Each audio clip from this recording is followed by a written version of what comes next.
I think when we become adults, no, and we become older, I think this is what we are losing in our life. That sense of awe, wonder, and amazement. No? Lalong-lalo yung mga maliliit na bagay na kung minsan nangyayari pala, no? Very positive. They are so tiny, small, but, we do not even mind them. No? Pero ito ang kailangan natin, no? The eyes of faith. I call that, of course, no? That is faith, no? Faith for me is our spiritual sense, no? Because we can see beyond the physical, no? Kaya nga sabi ng Panginoon dito, blessed are the eyes that see what you see, no? The ear that you hear, no? And the Lord today is telling that, blessed are those, no, who are childlike, because these are the people that God will reveal Himself, not the wise and the learned. Kasi kung minsan yung wise and learned, they lose this particular sense, no, of awe, wonder, and amazement in life, no. Parang ganito sinasabi ng ating first reading ngayon, no. Sabi niya, kasi yung translation dito, arad, it is supposed to be a shoot, no, will go forth from the stump of Jesse. No? Yung suli ba yon o tuod, yung bagong pagka pinutol mo yung isang sanga kahoy, tapos may uusbong diyan. Yan. At sino ba ito? This particular image refers to the coming Messiah. Kasi parang namatay na yung parang patay na, hindi naman patay pero nag-fall down na yung dynasty. Itong royal bloodline ni David. But there will be a shoot. Yan. May uusbong diyan.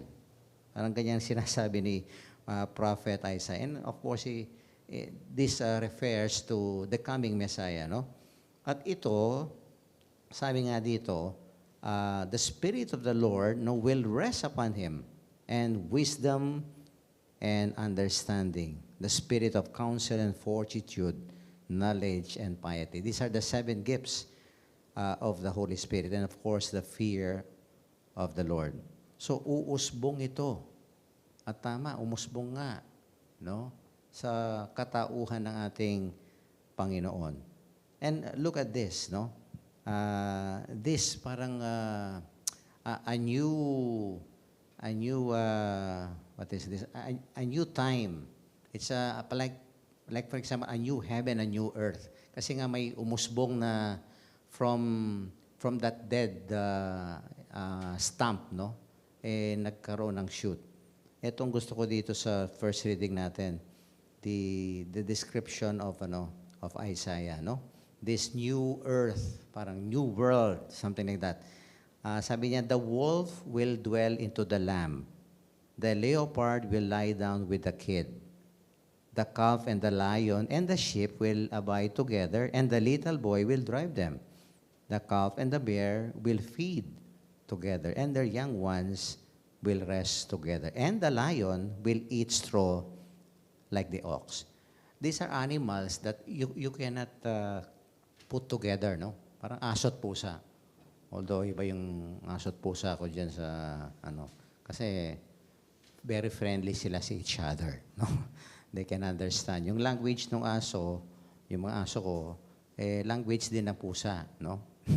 Kaya they are living in peace and harmony dyan. Pero ito, ibig sabihin, wow, bago. May pag-asa. No? Pwede pala yun na pagkatapos ng isang dagok, ay may uusbong. At marami tayong mga stump. Yung mga namatay na mga sanga sa ating buhay, di ba? Marami. Kung minsan, a failed marriage, a failed relationship, for example, no? Kung minsan, a chronic illness, o kaya financial debt, o kaya, yung career mo, talagang gumanyan, di ba? O kaya, halimbawa, you have a dream, you have a plan.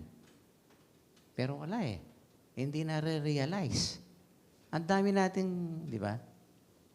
And after that, parang wala na tayong nakikita. It seems impossible, to continue living because of these stumps. Pero, ano yung kailangan natin? The eye of a child. That childlike faith. For us to see, kung minsan ang Panginoon, with all His goodness and power, there will be a shoot. Kaya nga tama-tama dito sa Advent. Advent means there is more in life. There is life beyond our discouragements, our frustrations. And this is what the Holy Spirit will give us, yung wisdom and understanding to see the hand of God still working sa mga dead stumps sa ating buhay. Yung mga nabaling mga sanga. At ito, may uusbong pala dyan. And that's true. Sabi nga nung kasabihan, God write straight in crooked lines. That's true. I think I believe in that, And kuminsan sa isang hindi maganda at kanais-nais na kalagayan, something good at not good, something better will come out.